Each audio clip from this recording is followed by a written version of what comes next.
Hey guys, so how wild has it been these last few days? You know, we've had all the seasons in one day. It's been pretty spectacular from really heavy sleet to snow to glorious sunshine.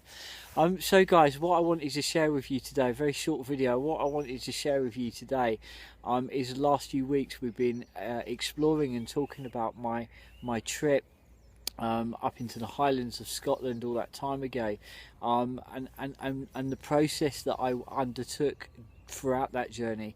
You know, I certainly went into the mountains one person and come out the mountains another person. And one of the things that I was sharing was that, you know, in in in today's world, you know, the way that so many of us live, we live in a world that there's always kind of this sense of noise. There's this sense of stimulation, this sense of distraction. And one of the things that happened to me when I was in those mountains, when I was in the deep highlands, is that there were no distractions. There was no outside stimulation. There was just the mountains and myself. And what happened was that in so many ways I was forced to meet myself, absolutely forced to meet myself. And what happened was that I began to discover me.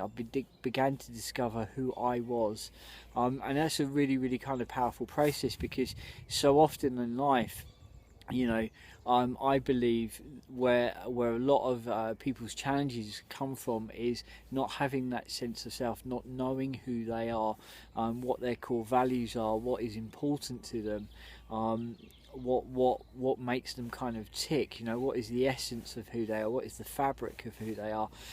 So often, life moves so quickly, so fast, there is so much stimulation.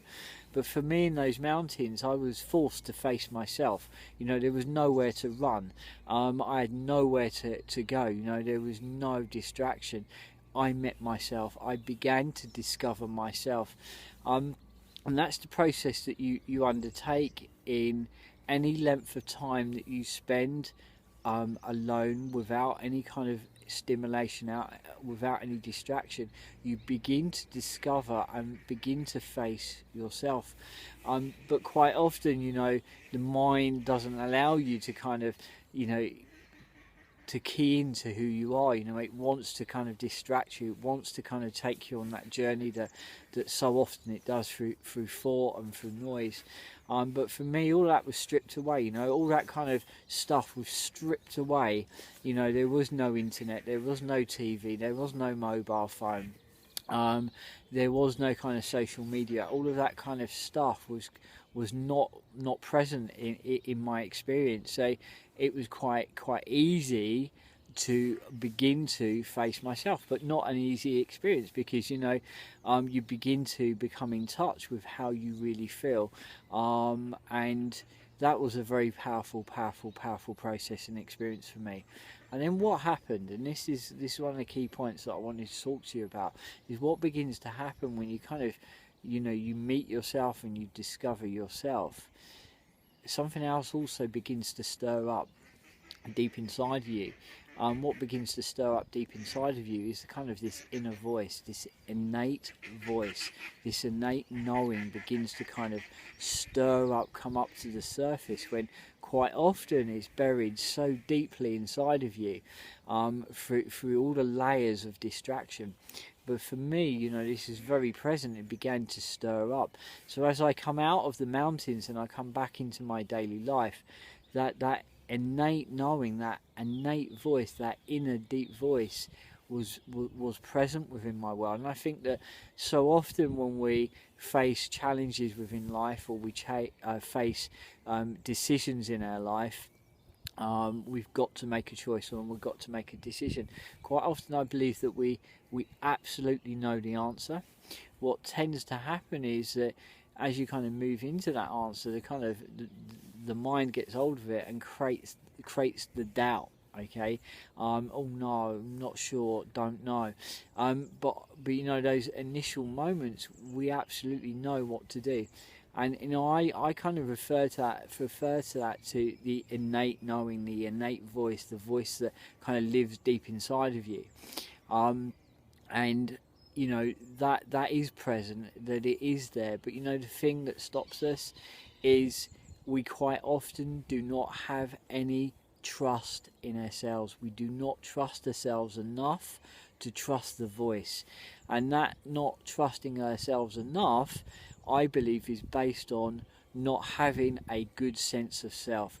When you have that strong sense of self, you begin to trust yourself. You know, you begin to have some kind of relationship formed with yourself, that you kind of know who you are, you know what your core values are, you know what makes you tick, you know what's important to you, and you begin to trust yourself, and therefore you begin to trust this innate inner knowing, which I really refer to as the inner compass.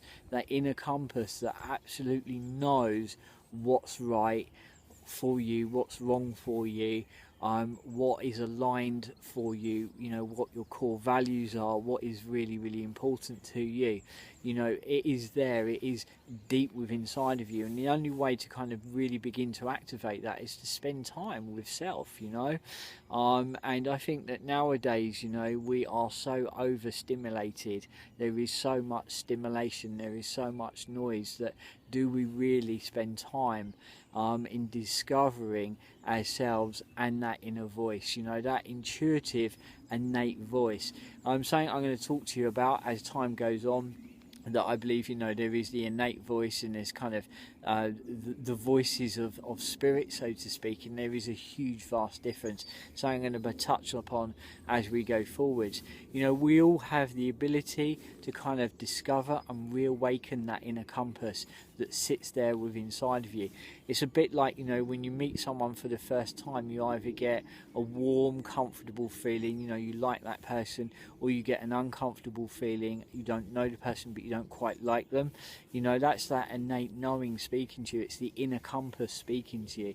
Or you kind of face a choice and you've got a decision, you know, instantly you know the answer, and then as time goes forward, you doubt that knowing, you doubt that answer.